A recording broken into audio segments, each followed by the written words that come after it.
Hello, Kenneth Gills here, and what I'm going to share with you is something called my story. Now, often I get asked the question, that is this: Kenny, what gives you the right to say these things? I mean, really, who are you? Now, believe it or not, I do get asked that question from those who do not know me. And what I share with them is what I'm about to share with you.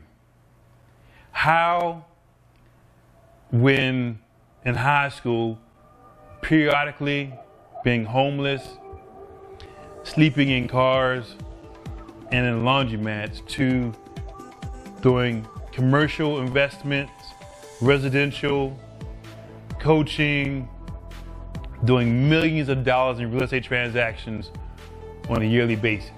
Now, what I want to share with you is this, and now follow me closely, is that this is still not the easiest thing for me to talk about, because it's my story.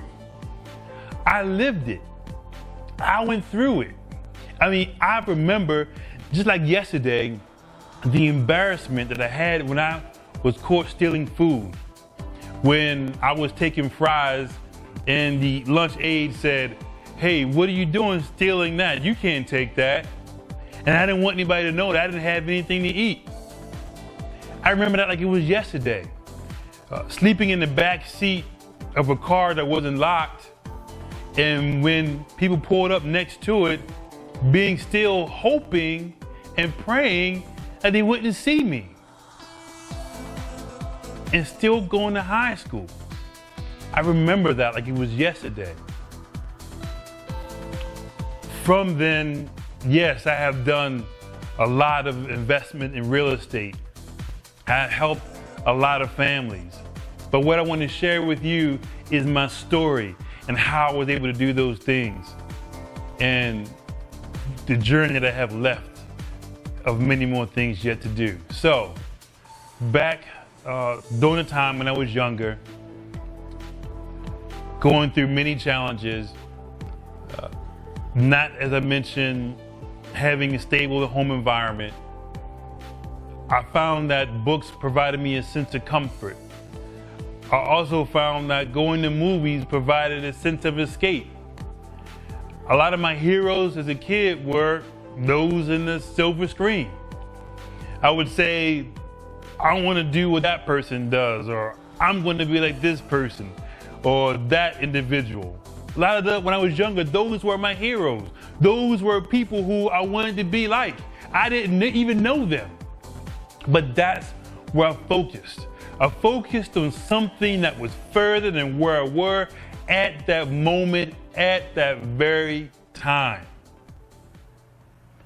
Later, I joined the military. Now, I have to share with you this. The military changed my life drastically. At the end of the day, it taught me so much about discipline, about courage and commitment, and it taught me more about what I had inside.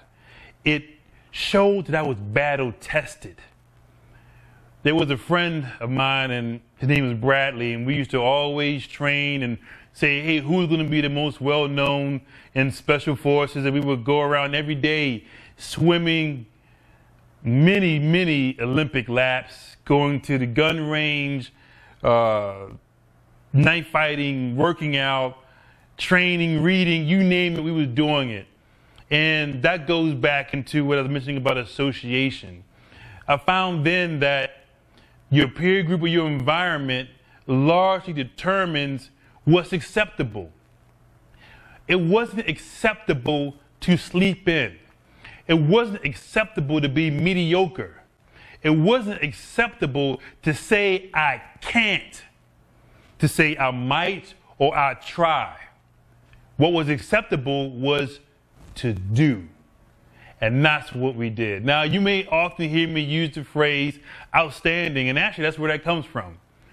Because one time while in the service, I had to do a particular function, and you usually got graded off of 3 grades, where it was unsat, sat, or outstanding.